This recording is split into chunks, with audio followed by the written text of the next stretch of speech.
एक अंधा आदमी था, अंधा आदमी, और उसने कोई पाप किया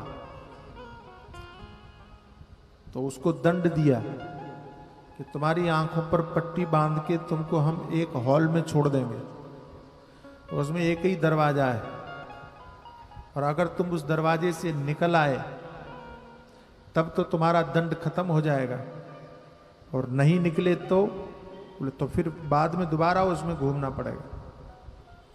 उस आदमी ने क्या किया, समझदार था, उसने कहा आंख पे पट्टी बंधी है और हॉल बड़ा है, वो दरवाजा कब निकल जाएगा मुझे पता भी नहीं चलेगा।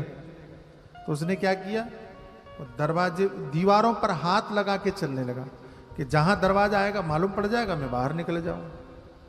और चलता रहा चलता रहा चलता रहा, लेकिन उसका दुर्भाग्य देखो कि जैसे ही दरवाजा आया तो उसने दीवार से हाथ छोड़ के खुजलाने लगा, उसको खुजली हो गई और खुजलाने लगा, और खुजलाते खुजलाते चलता भी रहा तो दरवाजा निकल गया और फिर चक्कर में पड़ गया।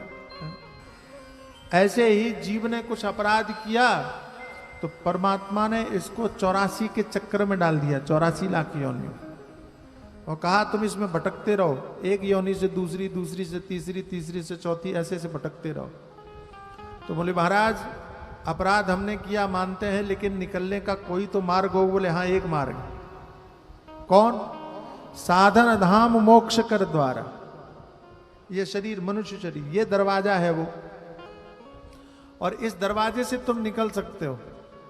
लेकिन वही भूल हमने भी की कि भटकते भटकते जब मनुष्य जीवन में आए तो रसगुल्ला खाने में लगे रहे, जीव की खुजली मिटाते रहे, तो कभी रूप की खुजली मिटाते रहे, आंखों की खुजली मिटाते रहे, तो कभी नासिका की खुजली, शब्द स्पर्श रूप रसगंध जो 5 विषय हैं, उन भोगों में इतने रत हो गए कि दरवाजा कब निकल गया हमको पता ही नहीं चला। तो एकमात्र दरवाजा ये था जिसमें निकलने की संभावना थी, लेकिन उसमें से हम निकले नहीं और भी भटकते चले गए। आपको ये सौभाग्य प्राप्त हुआ। पहली बात तो जल्दी लोगों को ये सौभाग्य मिलता नहीं है, और आपको सौभाग्य मिला, ये बड़े भाग्य की बात है। दुर्लभं त्रयमेवै तद् देवानुग्रह हेतुकम मनुष्यत्वम मुमुक्षुत्वम महापुरुष संशय। 3 चीजें अत्यंत दुर्लभ हैं, उसमें से सबसे पहली चीज जो दुर्लभ है वो यही है, मनुष्य शरीर मिलना। और मनुष्य शरीर मिल भी जाए तो मनुष्यता का मिलना और भी दुर्लभ है।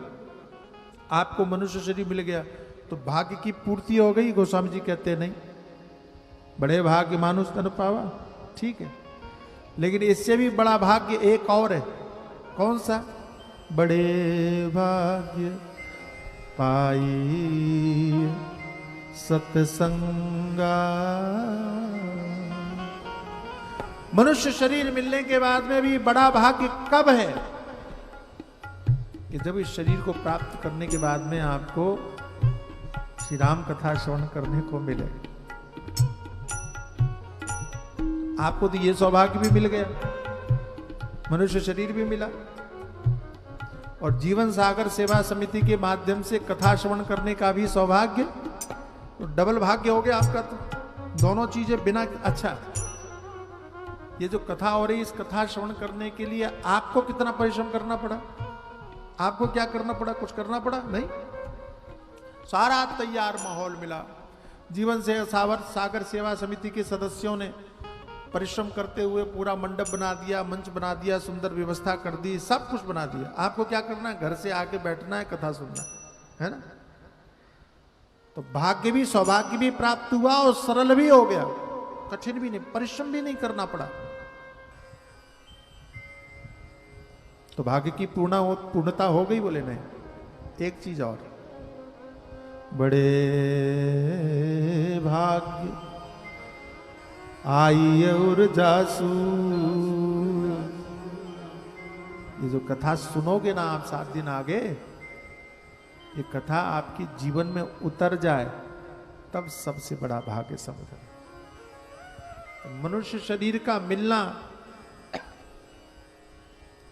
मनुष्य शरीर में कथा श्रवण करने का सौभाग्य प्राप्त होना, और जो कथा हम सुने वो जीवन में उतर जाए, ये तीनों सौभाग्य मिल जाएं तो मोक्ष की सिद्धि जीते जी यहीं पृथ्वी पर हो जाएगी, उसको मरने की जरूरत पड़ेगी नहीं।